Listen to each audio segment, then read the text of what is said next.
Hey guys, welcome back. Today I'm going to be sharing with you the books that I read in February. So if you want to see this, then stick around.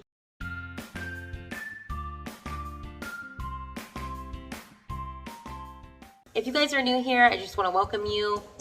My name is Sarah and I have 5 kids, some of them who might be in and out of this video. And I homeschool, and on this channel, I love to share content on homeschooling, motherhood, my faith in Christ, and I love to share all things about books and thrifting and things like that. So if you enjoy content like that, then be sure to subscribe below and hit the bell notification so that you're notified when new videos come out. So in the month of February, I read 7 books.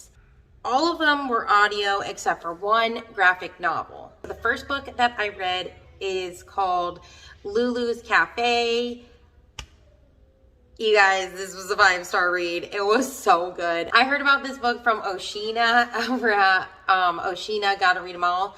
And you guys, when she started talking about this book, I was like, I have to read that. Now, there are some trigger warnings in it, like lots of domestic violence. So if you don't like that kind of stuff, don't read it. And it was so good. So good. And the faith elements in this were fantastic. I loved this book so much. I thought it was so well written, and it was crazy and intense and heartbreaking, and the ending, loved it. I'll read a little bit of the synopsis. When a damaged young woman is given a chance to reclaim her life in a small South Carolina town, she must reckon with the dark secrets she left behind in order to accept the love she deserves. So this is pretty much about a girl named Leah, and she is running from her violent past, and she runs away pretty much from an abusive relationship, and she comes to this small town in South Carolina, and she pretty much just starts a life there.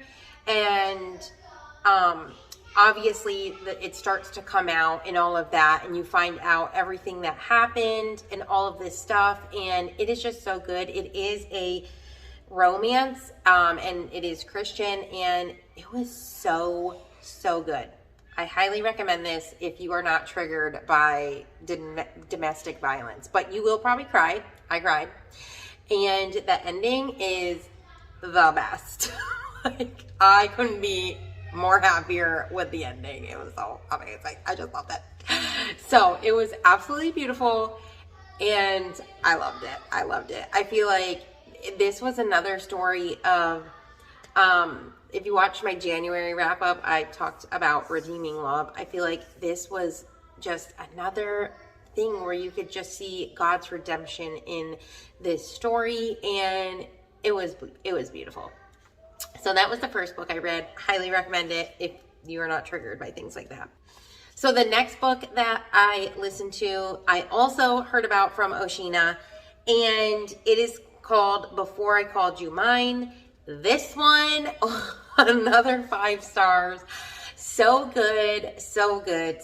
I just love romance books. Okay, I do. I love romance books. I feel like when I read romance books, I just want to go love my husband even more. Like, and I like take things from it of, things where I could change from. I really do. When I read a book, I try to get as much out of it, and it's not just for pleasure. I just try to get as much out of it as I can, and think of,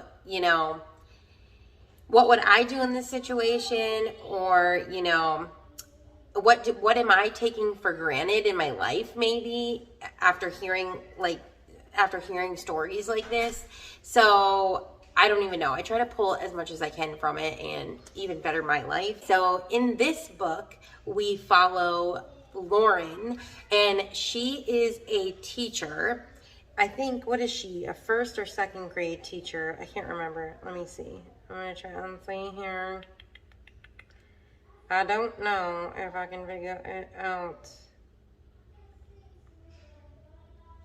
I can't remember what age group she teaches, but I feel like it's like first or second grade, early elementary.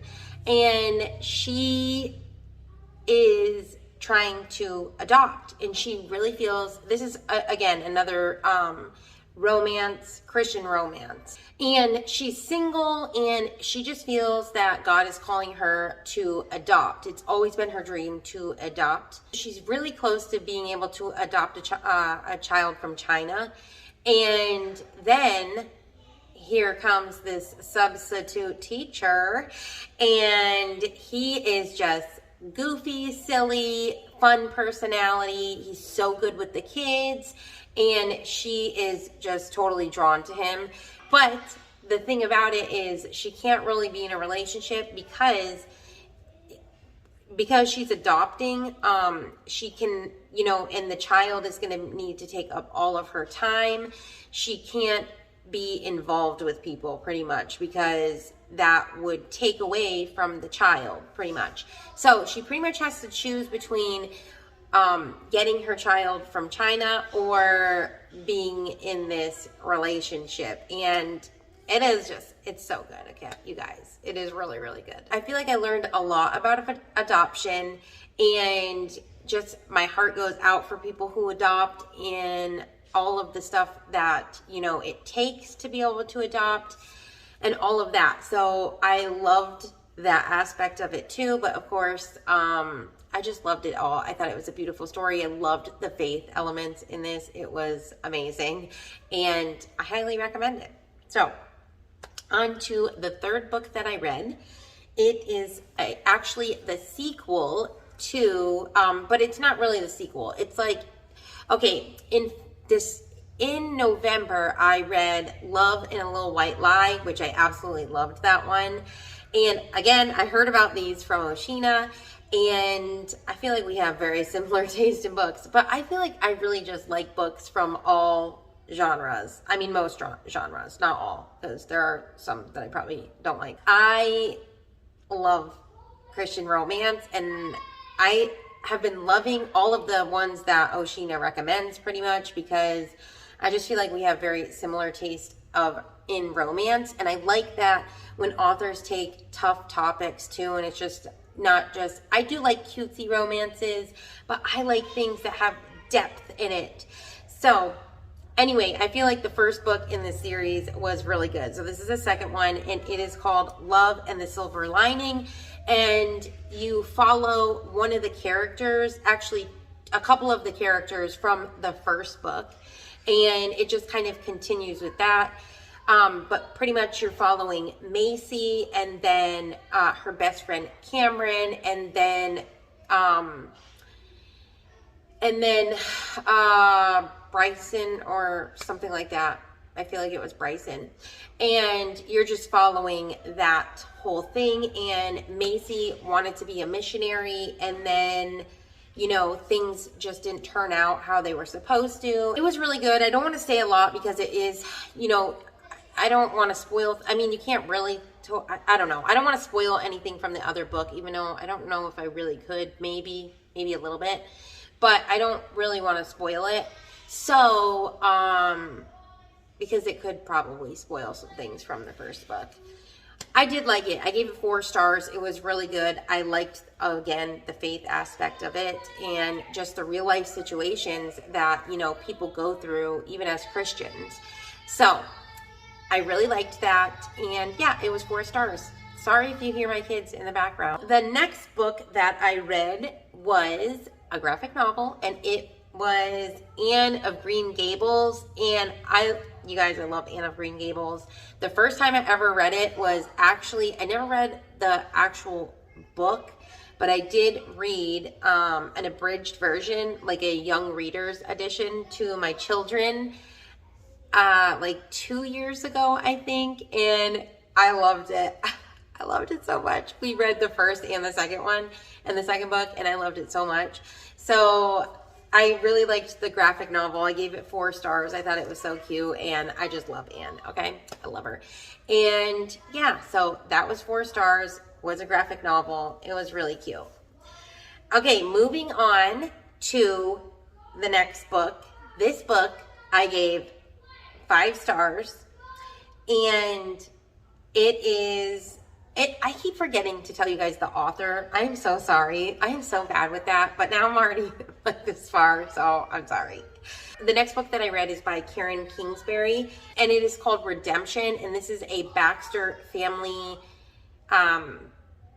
series, and it follows the Baxter family.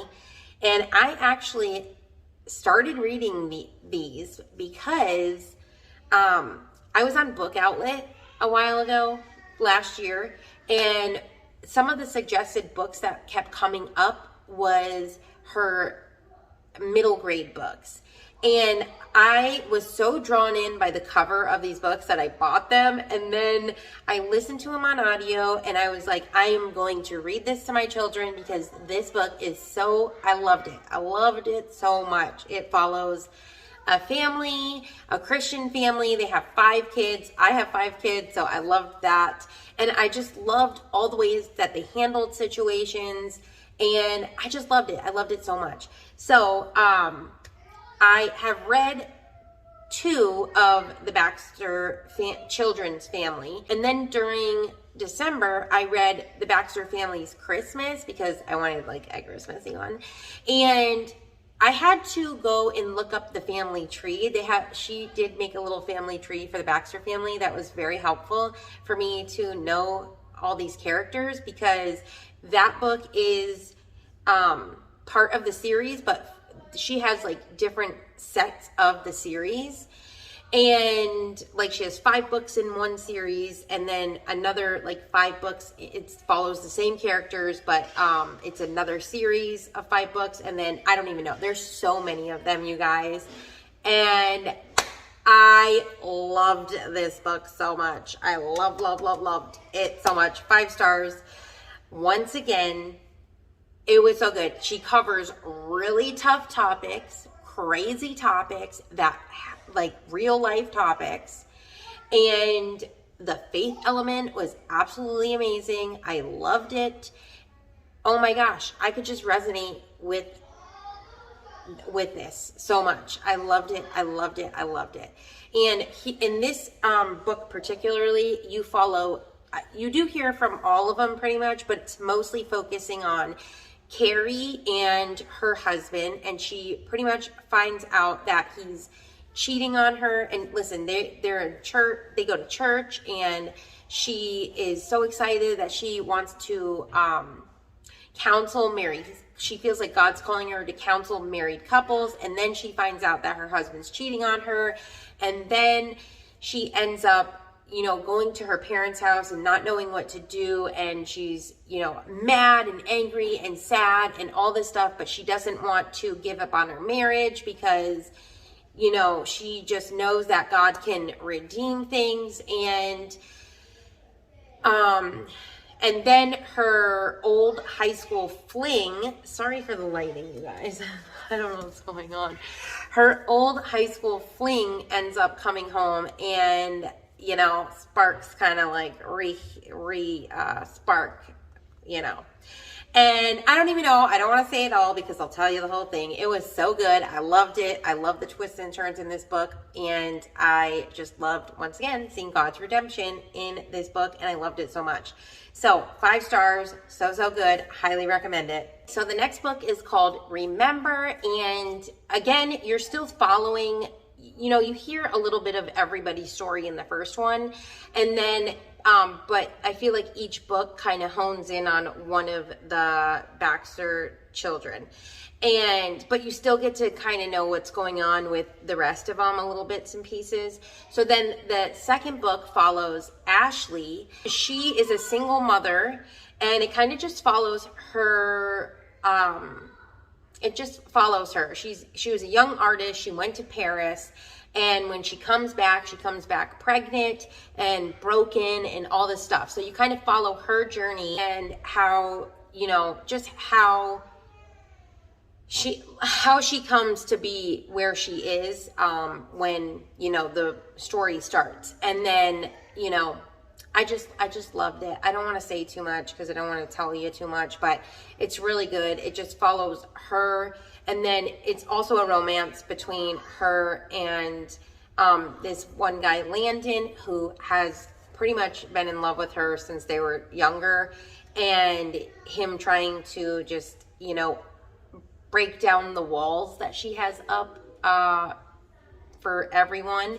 And yeah, and then I just love the faith elements of it. It's just so good. I really love this series so much. I just feel like these are real life things that people go through, and it's just, I just love it. And you can just see like how God is working in their life, and I love it. I love stuff like that. Oh, I love it. So the last book that I read is called Unseen, and it is by Sarah Haggerty, and it says,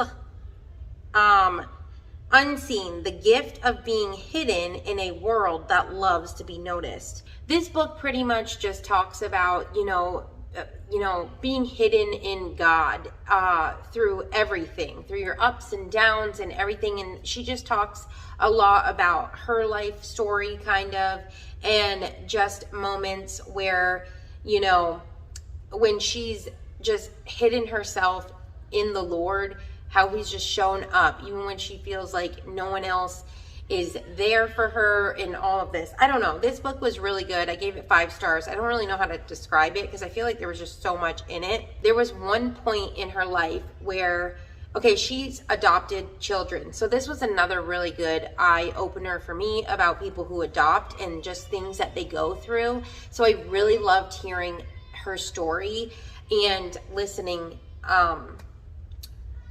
and just all the hardships that she's been through in that, and how she hid herself away in the Lord. And I don't even know. It was really good. I loved that. I loved that part of it. And one thing that she said that really resonated with me, she was saying in the book that there was a time in her life where she only had the capacity to, I think, pray for one of her children. And it was because that child just needed so much prayer and to be covered in prayer all the time. And I just feel like her saying that was so good, because in, this season of life, there were specific people that I just felt like the Lord was pressing me to just continue to pray for in my family. So much so that when I was praying for other people, I feel like it was very short or not as detailed, but for these specific people that I just felt the Holy Spirit prompting me to pray for them, it was a long drawn out prayers, like they really needed the prayers. So I don't even know. I just feel like it was confirmation from the Lord to me that it's okay if at seasons of my life, I'm only praying for certain people and covering them with prayer. And maybe not other people in my family so much, because, maybe seasons down the road, I will be praying for them and not the other ones, So I just felt like that was so good and resonated with me so much in this book. Anyway, she talked about a lot of stuff that it's definitely one I'm going to have to reread because it was really good.